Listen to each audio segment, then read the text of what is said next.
हम पढ़ेंगे पाचन तंत्र यानी कि digestive system in human body, यानी कि मानव या इंसानों के अंदर पाचन तंत्र। तो सबसे पहले किस प्रकार से हम एक डायग्राम बनाते हैं, डायग्राम के द्वारा हम देखेंगे कि मानव में पाचन तंत्र किस प्रकार से होता है, कौन कौन से अंग कार्य करते हैं, कौन कौन सी उत्तक और पूरा मिलकर के तंत्र बनता है।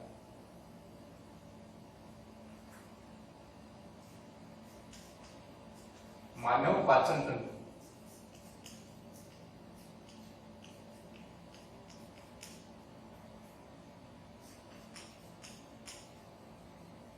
Human digestive system. सबसे पहले उसको डायग्राम के द्वारा समझते हैं। तो डायग्राम के लिए सबसे पहले इसकी बाहरी रूपरेखा बना हुआ है। मानव में बाहरी रूपरेखा किस प्रकार से, सबसे पहले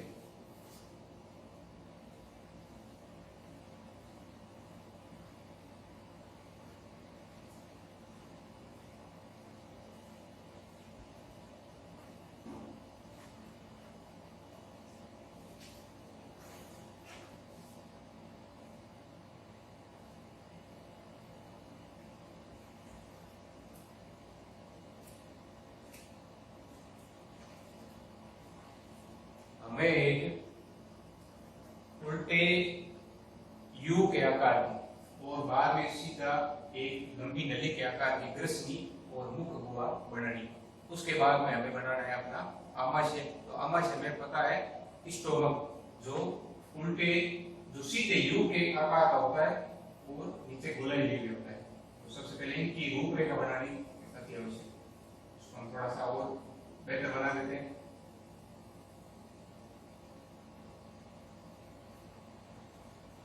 अब इसके पश्चात हमें बनानी है क्या, ग्रहणी।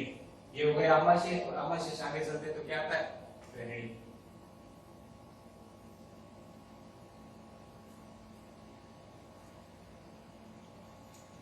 अब ग्रहणी के पश्चात हमें बनानी है छोटी आंत का आगे वाला भाग, जिसको कहते हैं हम अग्रक्षुद्रांत या फिर छोटी आंत का पहला भाग।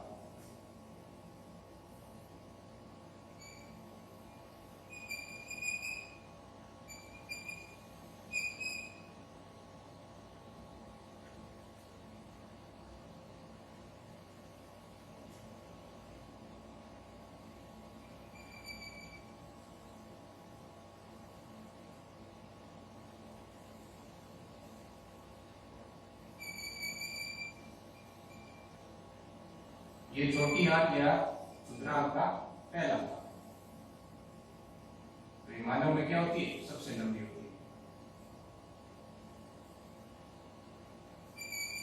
ये छोटी आंत का अगला भाग, यानी पीछे वाला सबसे अंतिम भाग है।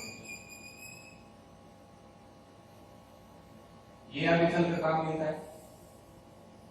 ये आगे चलकर जिसको कहते हैं अंधनाल, और अंधनाल से आगे बड़ी आंत है, जिसको कहते हैं बृहदांत्र विज्ञान। तो यहाँ पर हमें एक पतली शीट अंधनाल को बनाना पड़ेगा, जिसके नीचे की तरफ करने को परिपेशिका दिया है, जिसको कहते हैं अपेंडिक्स भी होती है। अब आगे चलकर हमें क्या बनाना है, बड़ी आंत।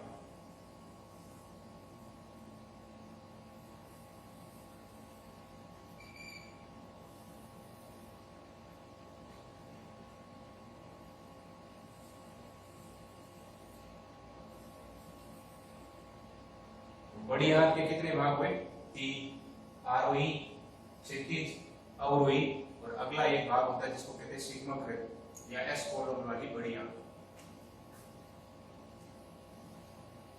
ये सिग्मोइड यानी कि एस आकार के होने के कारण इसको क्या कहते हैं, सिग्मोइड कहते हैं। और आगे चलकर क्या बनाएंगे, मगाशय या फिर मलद्वार।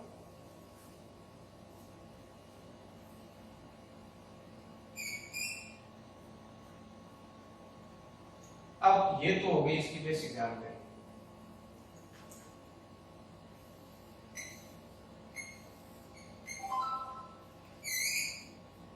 अब मानव की बाहरी रूपरेखा, यानी इसका मुंह, हाथ, जो भी बाहरी रूपरेखा बन रही है वो बताइए।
गया मानव पाचन तंत्र का चित्र।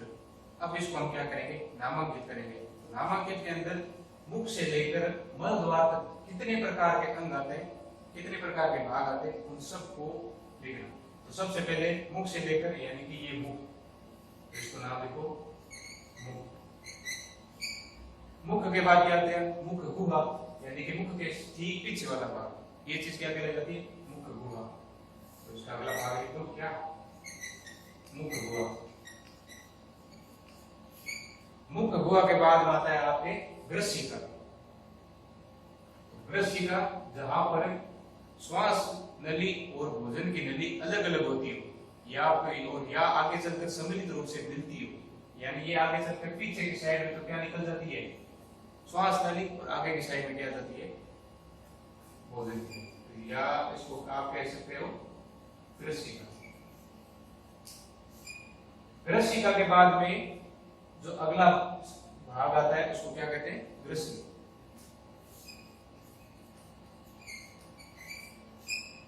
ग्रसनी के बाद में स्टोमक या फिर कह सकते हैं आमाशय। आमाशय है तो आमाशय का ये वाला भाग यानी कि ग्रसनी और आमाशय के जो बीच वाला ये प्रवेश द्वार कहलाया जाता है, इसको कहते हैं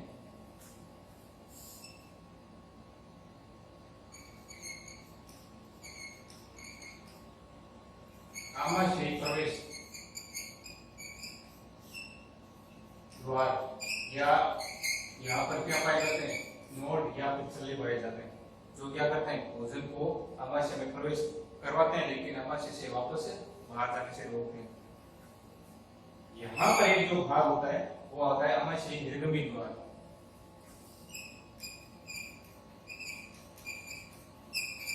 आमाशय निर्गमी द्वार।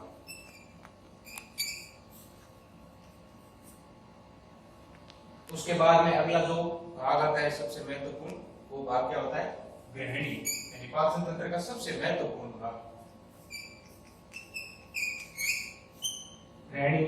ग्रहणी के बाद में छोटी आंत का भाग है, पहला वाला भाग कौन सा होता है, अग्र क्षुद्रांत। छोटी आंत को क्षुद्रांत भी कहते हैं। ये पीछे वाला भाग है पश्च क्षुद्रांत।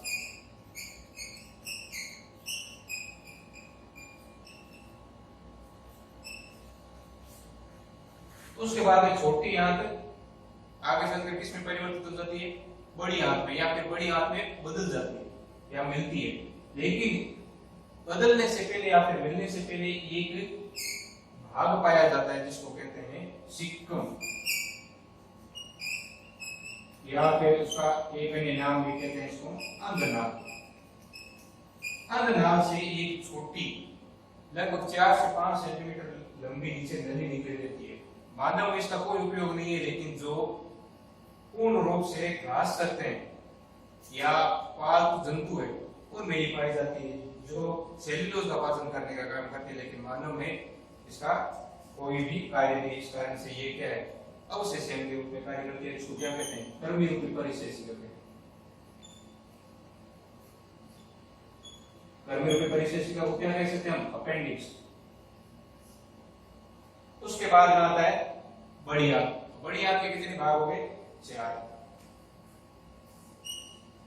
ये वाला भाग कौन सा हुआ, आरोही।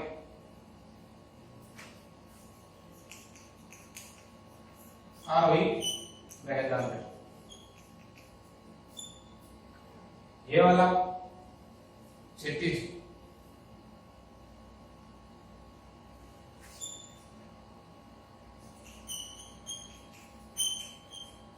ये वाला अवरोही,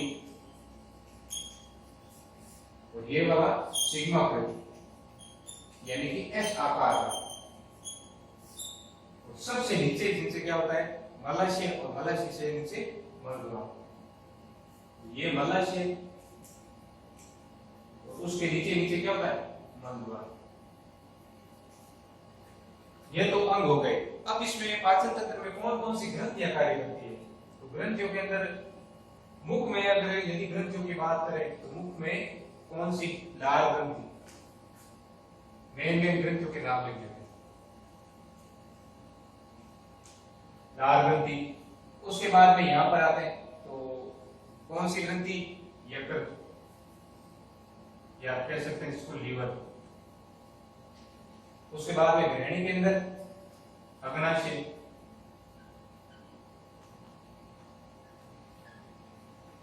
अग्नाशय के अंदर भी कौन सी पाई जाती है, एक पित्त वाहिनी पाई जाती है, या जिसको हम कह सकते हैं पित्ताशय। मुख्य रूप से ये 3 से लेकर 4 ग्रंथियां होती है। तो ये एक मानव पाचन तंत्र का एक डायग्राम है, चित्र है, जिसके अंदर सभी प्रकार के अंग सम्मिलित हैं। अब देखो, अब इसको हम पूर्ण रूप से समझते हैं। मानव पाचन तंत्र किस प्रकार से कार्य करता है, हम भोजन कैसे करते हैं, भोजन आगे कहाँ जाता है, उसका क्या होता है, किस प्रकार से भोजन से हमें पोषण मिलता है, वो सारा का सारा हम देखेंगे। तो सबसे पहले मैं इसको एक प्रकार से चित्र के माध्यम से समझा देता हूँ, बाद जो मुख्य मुख्य बिंदु होंगे उनके माध्यम से आपको बता दूंगा। तो सबसे पहले देखिए मुख। जैसे हम भोजन को मुख में प्रवेश करवाएंगे तो मुख के अंदर भोजन का अपघटन चालू हो जाता है। अब अपघटन के अंदर कौन कौन से भाग कार्य करते हैं, कौन कौन से ऐसी चीजें होती है। सबसे पहली चीज मुख के अंदर क्या क्या पाए जाते हैं, दांत, जीवा और ग्रंथि। ग्रंथियों के अंदर भी क्या क्या होते हैं, एक तो लार होती है, श्लेष्म होती है। तो सबसे पहले भोजन को दांतों द्वारा चबाया जाता है, जिसके कारण से भोजन क्या हो जाती है, छोटी छोटी गोलिकाओं में टूट जाता है। छोटी छोटी गोलिकाओं में टूटने के पश्चात जो जीवा होती है, वो जीवा क्या कार्य करती है, भोजन को आपस में मिलाने का कार्य करती है। और मुख के अंदर जो लार ग्रंथि होती है, जो लार होती है, उस लार के अंदर श्लेष्म होता है और एंजाइम होते हैं। कौन सा एंजाइम मुख्य रूप से कार्य करता है, टाइलिन एंजाइम, यानी कि लार, श्लेष्मा और टाइलिन एंजाइम, ये 3 प्रकार के ये जो भाग है, ये भोजन को पचाने का कार्य शुरू कर देते हैं मुख के अंदर से। उसके पश्चात भोजन गोलिकाओं के रूप में कहा आता है, ग्रसिका के अंदर। ग्रसिका के अंदर एक घाटी द्वार या एपिग्लोटिस नामक संरचना होती है। क्या होती है, घाटी द्वार या फिर एपिग्लोटिस। ये इसका कार्य क्या होता है, ये भोजन को श्वास नली में जाने से रोकता है और उसको कहां जाने देता है, आगे ग्रसनी के अंदर, यानी आहार नली के अगले भाग के अंदर जाने देता है। तो भोजन कहां जाता है, इस घाटी द्वार से होता हुआ ग्रसनी। अब ग्रसनी एक लंबी नली है, 10 से 15 सेंटीमीटर लंबी होती है, और एक सामान्य मनुष्य में या फिर वयस्क मनुष्य में इसकी लंबाई 10 से 15 सेंटीमीटर होती है। यहाँ पर क्रमानुकुंचन गति द्वारा, क्रमानुकुंचन गति यानी कि एक बार पिचकना तो एक बार फैलना, इसके कारण से भोजन आगे कहा जाता है, आमाशय के अंदर। और इस ग्रसनी की दीवारों के अंदर क्या पाई जाती है, श्लेष्मा। श्लेष्मा क्या है, एक चिकना पदार्थ है जो भोजन को अटकने से रोकता है। अब देखो अगला, अब आमाशय प्रवेश द्वार यानी कि यहाँ पर एक नोड पाया जाता है जो भोजन को थोड़ी थोड़ी देर से आमाशय के अंदर जाने के लिए प्रेरित करता है। उसके पश्चात भोजन कहाँ आता है, आमाशय के अंदर। आमाशय के अंदर प्रवेश करते ही भोजन किस रूप में बदल जाता है, बोलस, यानी कि जो श्लेष्मा जो ग्रसनी से होता हुआ भोजन है वो आमाशय में प्रवेश करता है, किस रूप में, बोलस के रूप में। अब आमाशय के अंदर आते ही भोजन का और अधिक पाचन होना शुरू हो जाता है। आमाशय के अंदर हमें पता है सबसे महत्वपूर्ण चीज क्या होती है, HCl, हाइड्रोक्लोरिक एसिड।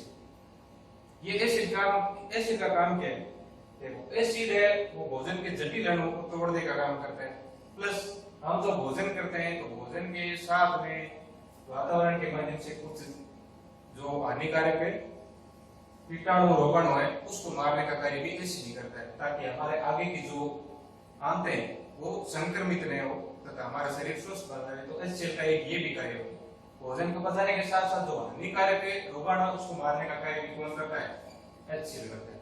ये प्रकार से एंजाइम भी कहलाया जाता है। और ये कौन सी कोशिकाओं द्वारा स्रावित किया जाता है, आमाशय की ऑक्सीजन की कोशिकाओं द्वारा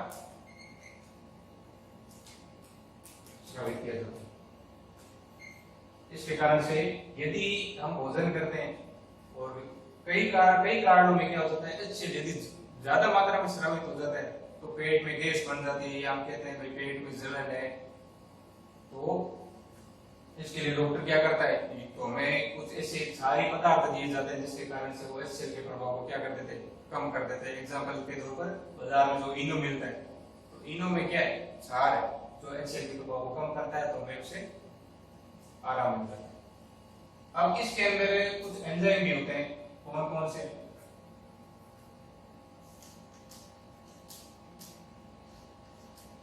देखो भोजन के अंदर हमें पता है विभिन्न प्रकार के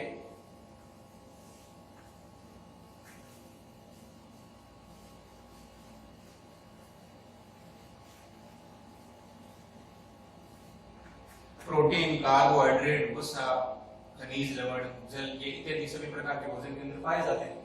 अब उनको पचाने के लिए एंजाइम कार्य करते हैं। तो वो एंजाइम कौन कौन से, सबसे पहले देखो प्रोटीन। प्रोटीन को पचाने के लिए कौन से एंजाइम कार्य करते हैं,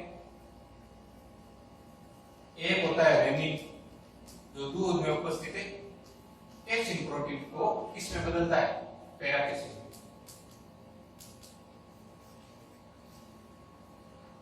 ठीक है, और कुछ ऐसे एंजाइम होते हैं जो प्रोटीन को किस में बदल देते हैं, पेप्टाइड। पेप्टाइड आके इसमें बदल देता है अमीनो अम्ल में। ये तो होगा प्रोटीन का पाचन। आगे आती है वसा।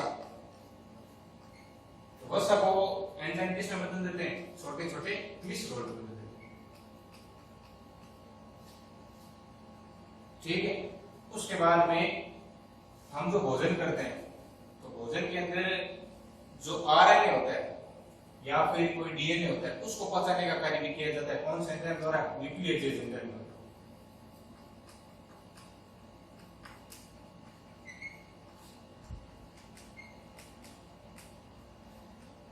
जो भोजन में उपस्थित है, जो न्यूक्लिक अम्ल पदार्थ है ना, उसको पचाने का कार्य करता है डीएनए, आरएनए।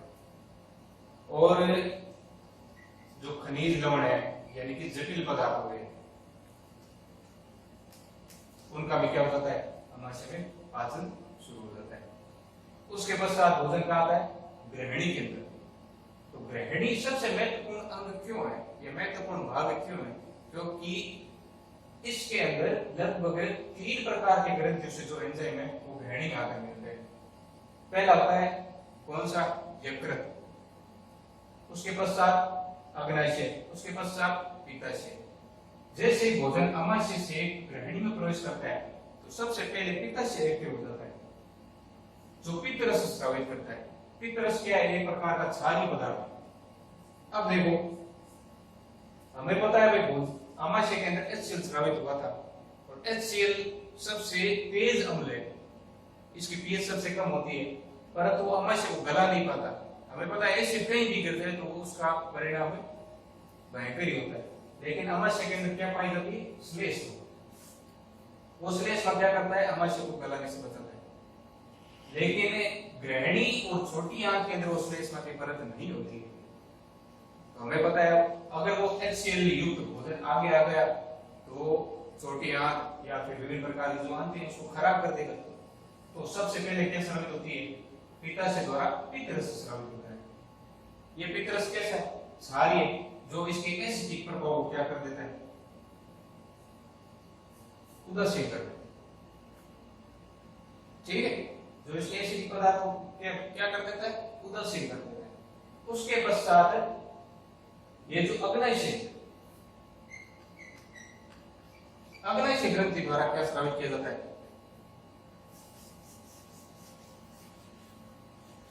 2 प्रकार के हार्मोन स्रावित किए जाते हैं। क्या स्रावित किए जाते हैं, 2 प्रकार के हार्मोन।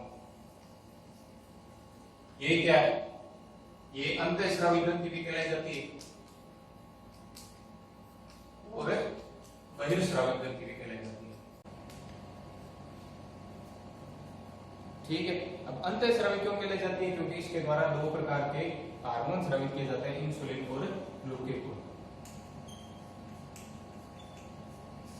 इंसुलिन और ग्लूकेगॉन। इंसुलिन का कार्य क्या है, शरीर में जो शर्करा होती है या फिर भोजन में जो शर्करा होती है उसका क्या किया जाता है, पाचन किया जाता है। और ग्लूकेगॉन ग्लूकोज का। अब देखो इसको बहिस्रावी क्यों कहते हैं? इसके द्वारा क्या स्रावित किए जाते हैं? एंजाइम स्रावित किए जाते हैं।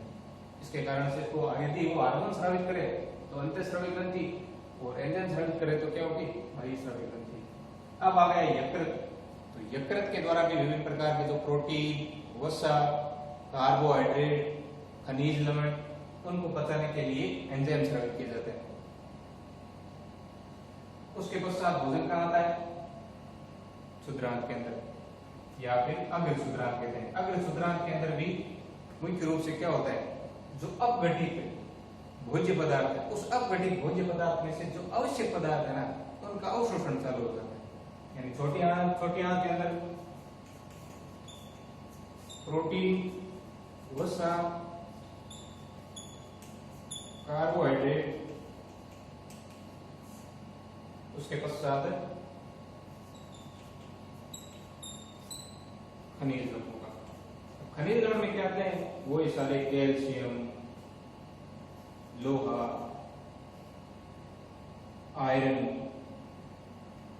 जिंक, सोडियम, मैग्नीशियम इत्यादि प्रकार के सारे खनिज लवण, इनका क्या हो जाता है? अवशोषण चालू हो जाता है। तो छोटी आंत मानव के अंदर सबसे लंबी आंत होती है। इसकी लंबाई करीब होती है 7 मीटर। कितनी लंबी होती है? यानी कि ये ग्रहणी से चालू होती है और जो पश्च क्षुद्रांत है ना, वहां तक चलती है, और इसकी लंबाई कितनी होती है? 7 मीटर। तो छोटी आंत के अंदर विभिन्न प्रकार के, मैंने जो ये पोषक पदार्थ बताए, इनका अवशोषण होता रहता है। यहाँ तक आते थे लगभग इसका अवशोषण हो जाता है। उसके पश्चात भोजन कहाँ प्रवेश करता है? यानी कि जो बचा कुचा अवशिष्ट पदार्थ कह सकते हैं, बड़ी आंत में। तो बड़ी आंत लगभग 3 से 4 मीटर लंबी होती है। ये 4 भागों में बांटी हुई होती है: आरोही, बृहदांत्र, क्षितिज, अवरोही और सिग्माकृत। इसका कार्य क्या है? ये इसका केवल एक ही कार्य है कि ये केवल जल का अवशोषण करती है, या कुछ मात्रा में यदि खनिज लवण कुछ भी जाते हैं, खनिज लवण, तो उसका अवशोषण करती है। और यहाँ इसका दूसरा कोई कार्य नहीं। यानी कि हम जो भी पानी पीते हैं या भोजन के अंदर जितना भी लिक्विड पदार्थ है, जल है, उसका क्या हो जाता है? अवशोषण हो जाता है। और उसके पश्चात भोजन कहाँ आता है? मलाशय, और मलाशय से मल द्वार के द्वारा समय समय पर क्या कर दिया जाता है? उसको बाहर निकाल दिया जाता है। तो ये मानव में पाचन तंत्र है, जिसमें विभिन्न प्रकार की ग्रंथियां, ग्रंथियों के द्वारा स्रावित एंजाइम, और कौन कौन से अंग होते हैं और उनका कार्य क्या होता है, ये सारी